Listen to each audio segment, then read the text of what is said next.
Hello everyone and welcome back to the 7th episode of Love Adapted. I'm so excited to talk about today's story, so get your glasses ready because we're going to the beach.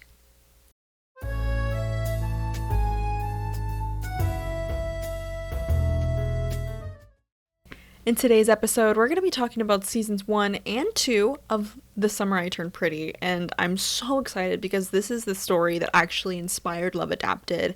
I absolutely love the book. I love the series. The series actually is just by far like one of my favorite binge-worthy shows to watch, so I'm so excited to get to talk about it. Like everything from the characters to the actors, the chemistry, the emotional roller coasters, the rivalry of the love triangle, first loves and the beach days and Cousins Beach. I cannot wait to dive right in. So let's talk about how Jenny Han's story translated from page to screen.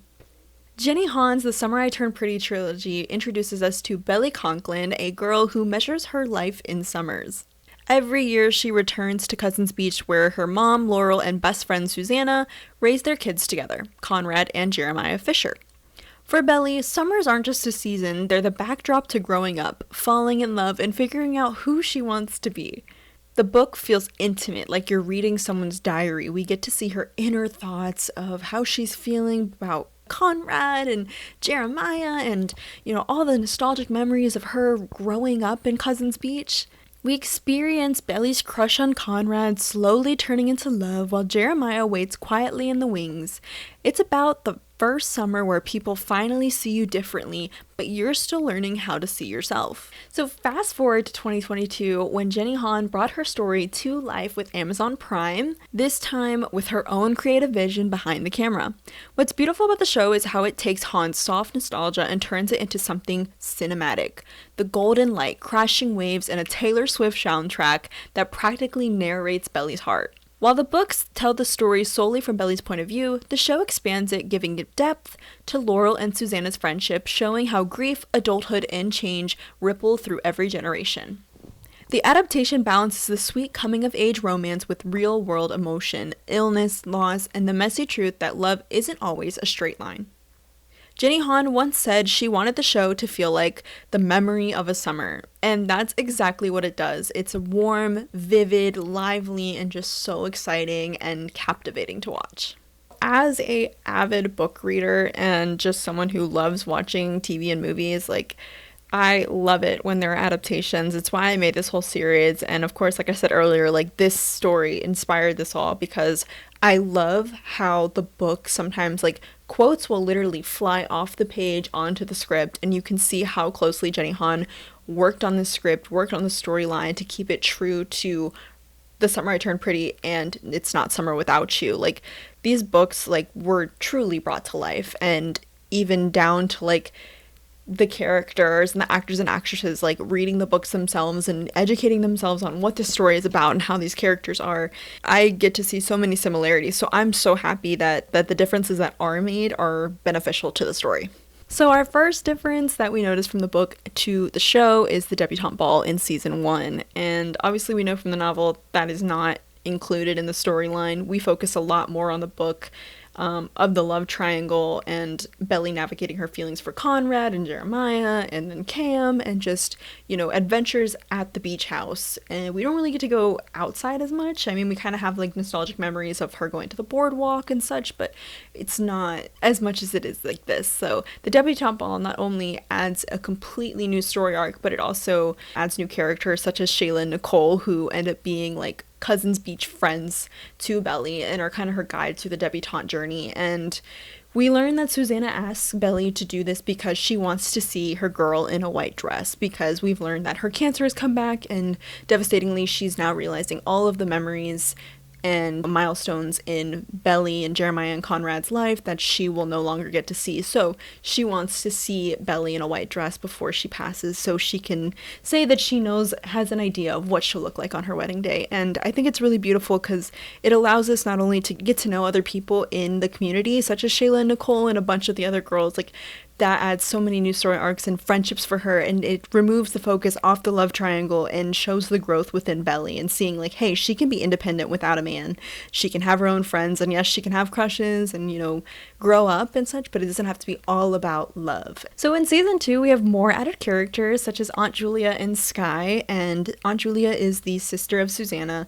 These characters are not mentioned at all in the book, and I think they were added into season 2 to kind of give us like an arc of, the beach house isn't just about memories and nostalgia, it's about legacy. Like, the beach house had been in Susanna's family since she was a little girl, and Aunt Julia had resentment against Susanna because she was seen as like the golden child, where Aunt Julia had a much harder time growing up. She had a strained relationship with her father, and she didn't get the same treatment that Susanna did. So she feels that selling the beach house is a way of letting go of all those harsh memories, and Conrad and Jeremiah really get to team up together as brothers, saying, like, let's keep this house in the family so we can not only, keep the legacy of Susanna, but also the legacy of the family, and that this house can go down in generations. The family spot and vacationing and just relaxing and all, positive memories from here on forward. We can't change what happened in the past, but if we keep it in the family, we can make new memories and come closer together, especially after the grief and the loss of their mother. And so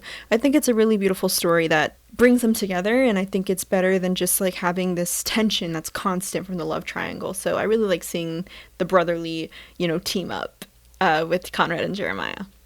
So in season 2, even though Susanna has passed away, we really get to see a lot more of their friendship. We did get to also see it a lot in season 1 as well, from them being goofy and doing edibles and going to the bars and not having any money and, just having a wonderful time together and all the talks on the beach. And we really get to see an extended version of that in season 2 as we see Susanna cope through her illness and Laurel supporting her by visiting Boston and supporting Conrad and Jeremiah and helping Susanna around the house, getting her meds, taking her to appointments, and like really taking the pressure off of the boys and off of Susanna's husband. And I really liked it because I think we get to see the grief and the strength and just womanhood of Laurel and Susanna's relationship, and they have been friends since college, and it's not really mentioned in the books, their relationship and how deep it is and why they came together and why they were so close and why they come to Cousins Beach every year. And it's because Susanna's felt that Laurel was family, and it was really nice to get to see their connection and their relationship and that friendship and the camaraderie and seeing how they're not just friends, they're family. When I think of the book, it's just nostalgic, it's dreamy. It's one of the first books I ever remember picking up, and I remember when I saw the announcement about the TV series that I just felt all of these memories flood in from when I was younger and thinking like, oh my gosh, like I can't believe the series is coming back, and I get to read all about it, and I get to not only read it, but I get to visualize it. So it definitely gave me a reason to reread this whole story and like get a refresher. But I also got to watch the series, and I fell in love with the characters, the actors, the actresses, the story, and the broadened depth that comes in Cousins Beach. I got to fall in love with the community, the friends, Steven and Taylor. Like, Taylor in the book is hardly ever around, whereas in the series, she's there. She's more than just flashbacks and memories. She's a supportive friend, and she's constantly there for Belly, and we get to see their dynamic and friendship. And even Steven, like, we get to see his journey going to Princeton and his effort and his work ethic to raise the money to go to the school, and he works hard, and yes, he supports Belly, but he also is like keeping it real and saying like, hey, you're playing with hearts and that could be dangerous. And so he's not always the yes man, he's the reality check for her that I think Belly really needs. And getting to see Conrad and Jeremiah, their dynamic, definitely adds depth to the love triangle, because it's not just like this petty young romance and brotherly competitiveness. Like, it's like we get to see their genuine care and their love for Belly and how it's unique in each way.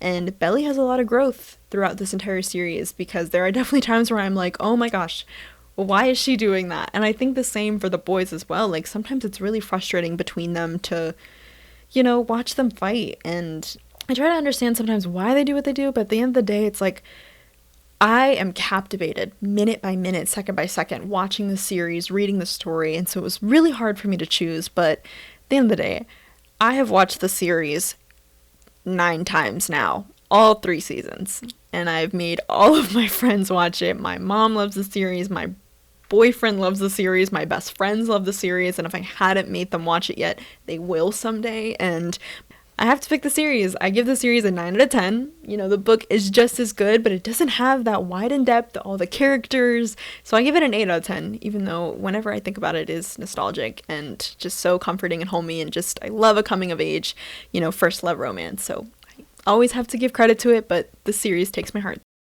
We have reached the end of another chapter of Love Adapted. I hope you enjoyed this series, and if you did, let me know in the comments below. Are you team book or team show?